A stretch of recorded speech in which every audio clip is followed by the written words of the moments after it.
C.S. Lewis once said, "Someday you will be old enough to start reading fairy tales again. You can then take this down from some upper shelf, dust it, and tell me what you think of it." It was when I was clearing out my childhood bedroom that I came across this quote on the inside cover of my tattered version of The Lion, the Witch and the Wardrobe.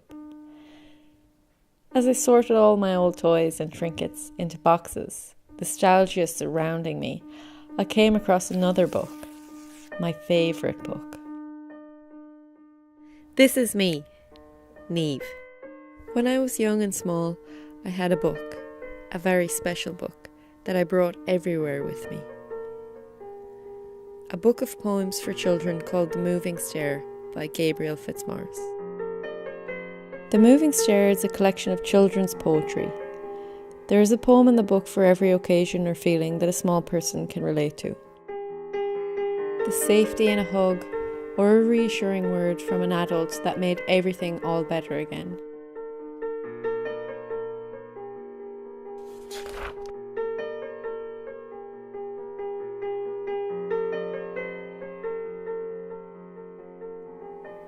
Leafing through this tattered, overloved book, memories flood back through every page.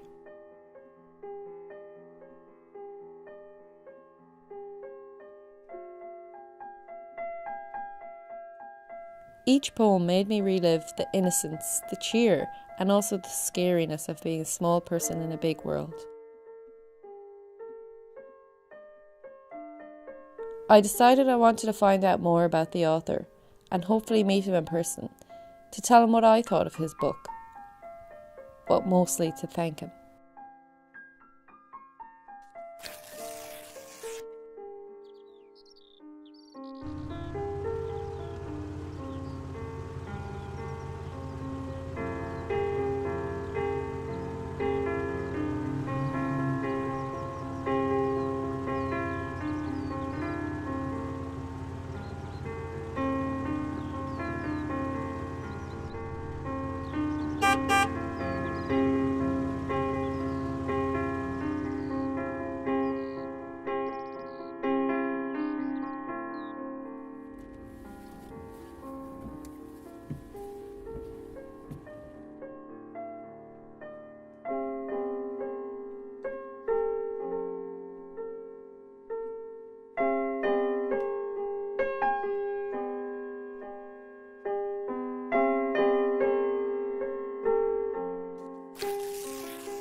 I thought a fish had wings, and then one day at school I said a fish swam with his wings. I felt an awful fool.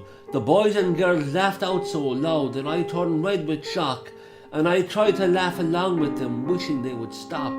For those flowing feathery things that I thought were really wings, with which a goldfish swims, are fins, are fins, are fins.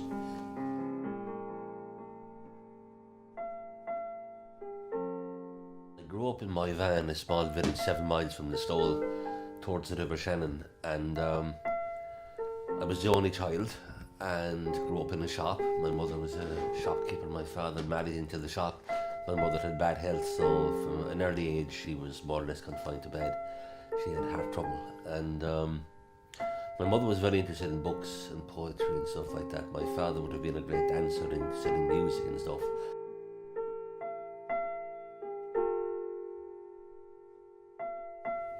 My daddy is always on the phone.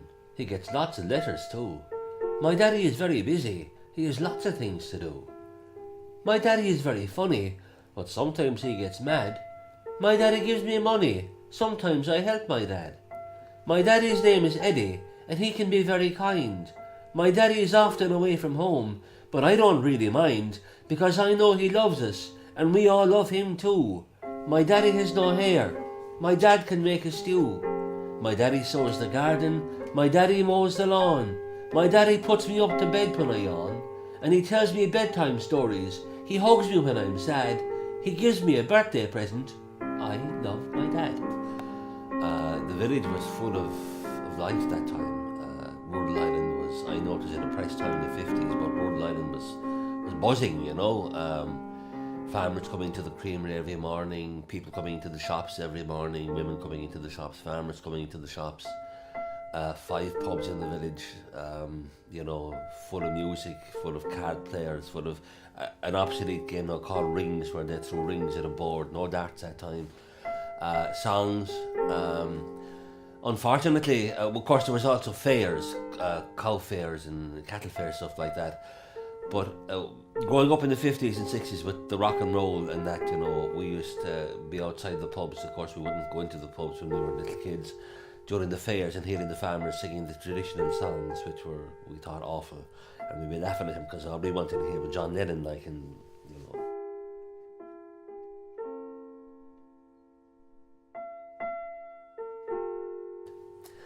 I get an idea, a line, a rhythm, a few lines, and if I don't get those down, they're lost forever, because I can come back to the idea, but the idea comes in a form for me, in a rhythm, or a rhyme, or a flow, or whatever, and unless I get that down, it's dead.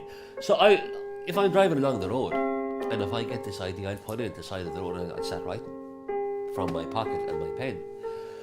My wife would tell me, and she'd corroborate. I mean, I get up 3 or 4 in the morning. If I can be dreaming poems. A lot of them are pure shite, like, honestly. But sometimes they're decent. A poem will take you days, weeks, anyway.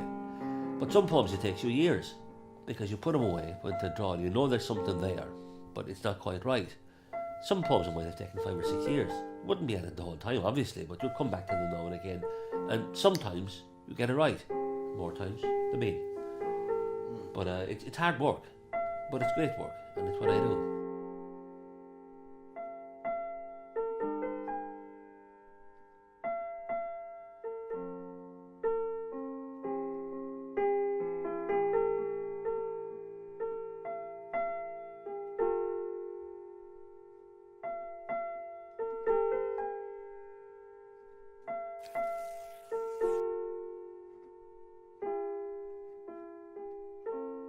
The greatest adults are still kids at heart.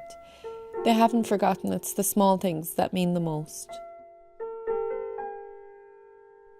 The Moving Stair has preserved a snapshot of Irish childhood in the early 90s. I hope they will be read and reread by children a long time from now, because the innocence and imagination captured in his poetry is timeless. The first time I went to Limerick, we went into this big store. They had tons of things for grown-ups on the bottom floor. And Mammy went to sample all sorts of perfume there, when just below the counter I saw this moving stair. So I jumped upon it with a spaceman kind of hop, and up I floated, but the stair just wouldn't stop. And then when I had gotten up, I felt a proper clown, for the stair just kept on moving. How was I to get down? And then it dawned upon me that I was alone and lost, and I was small and frightened, and Mammy would be cross.